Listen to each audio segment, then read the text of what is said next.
It's 2 in the morning. You're wide awake in bed, or totally zoned out in the shower.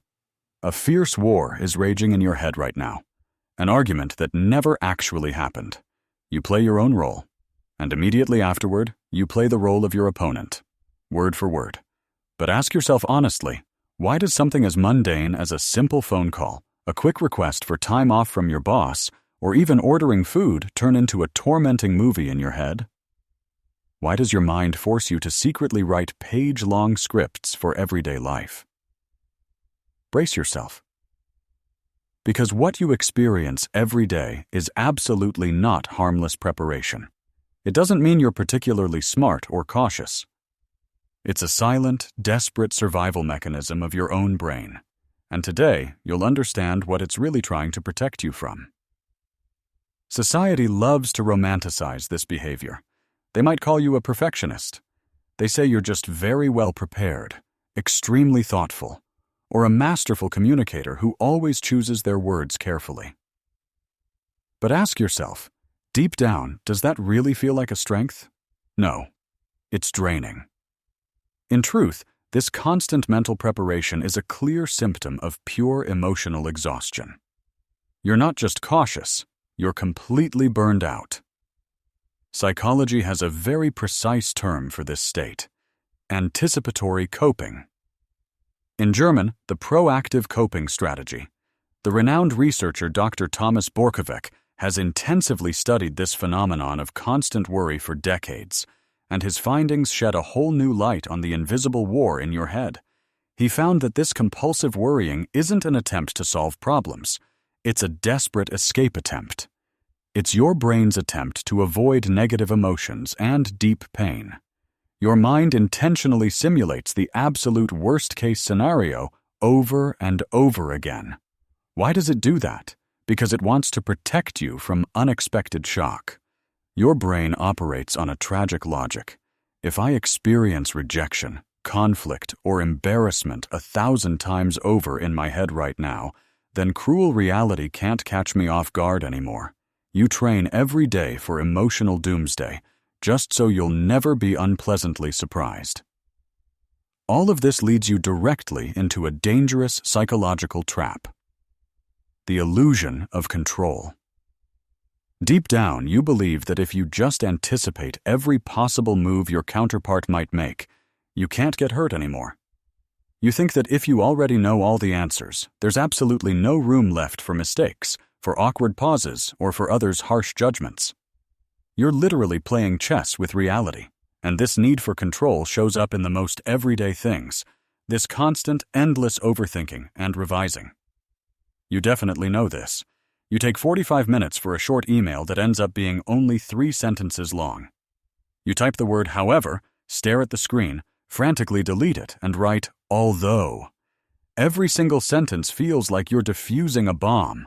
But here's the cruel paradox of the whole story. You prepare yourself to the point of absolute exhaustion.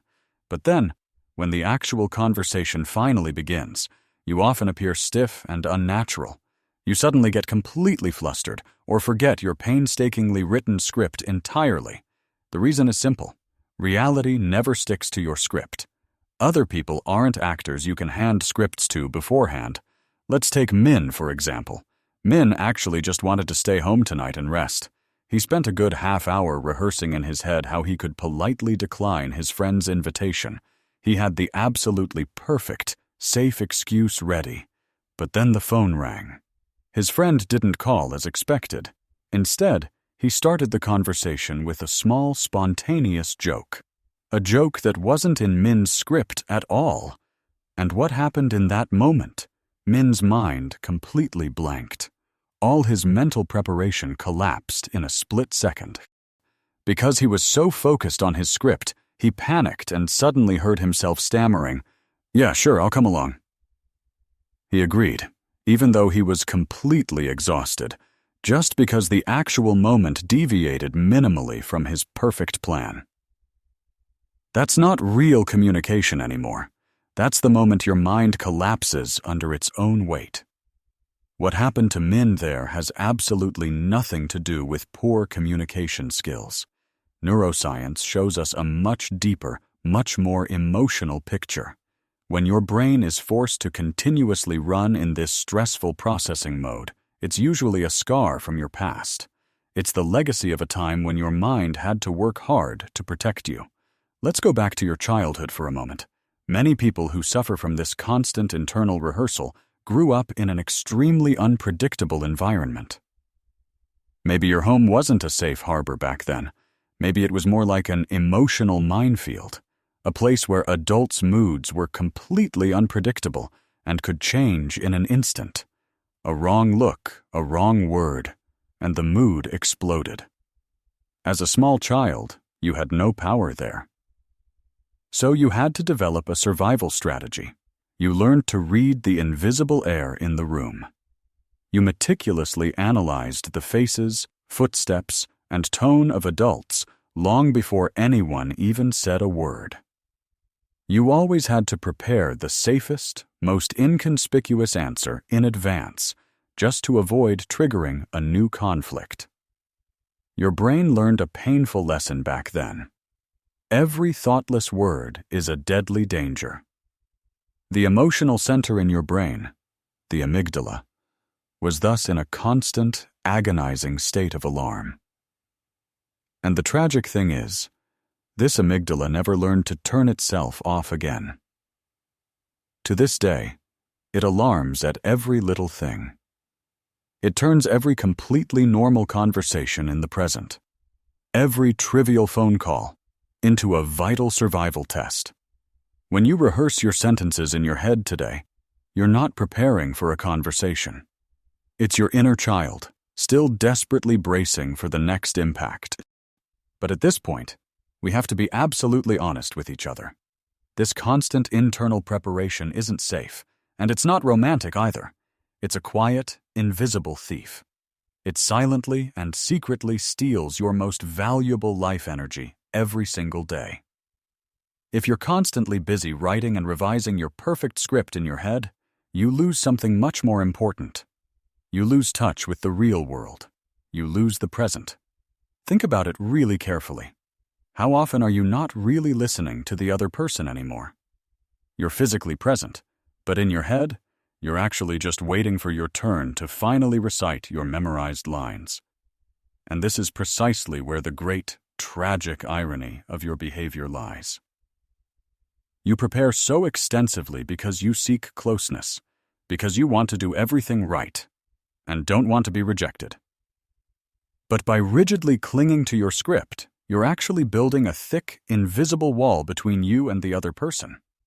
A wall that makes any genuine, vibrant, and deep human connection completely impossible.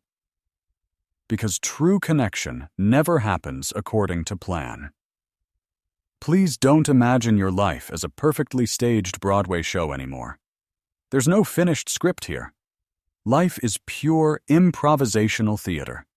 And the most important thing you finally need to understand is a simple truth. The other person can't read your script anyway. They don't have it in their hands. They're performing their own play. It's absolutely okay if you stumble in a conversation sometimes.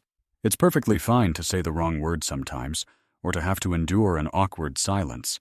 It's precisely these small, imperfect, and sometimes uncomfortable moments that make you real. They make you human. A robot always has the perfect answer ready. A human doesn't. So how do you escape this endless, exhausting loop? Here's a practical anchor for your everyday life. The next time you notice your brain secretly starting to whisper dialogues and conjure up scenarios, hit pause for exactly 3 seconds. Take a deep breath. Consciously feel the solid ground beneath your feet, or focus on the coolness of the glass of water in your hand. This is a proven psychological grounding technique. You gently trick your own mind with it. You pull it out of that fictional, threatening future and bring it back to the here and now. Back to a reality where you are completely safe at this very moment. Just drop the script. You don't need it anymore. Tell me honestly, how long do you usually need to rehearse an important phone call in your head? Is it 5 minutes, or maybe a whole sleepless night? Feel free to share your experiences in the comments below.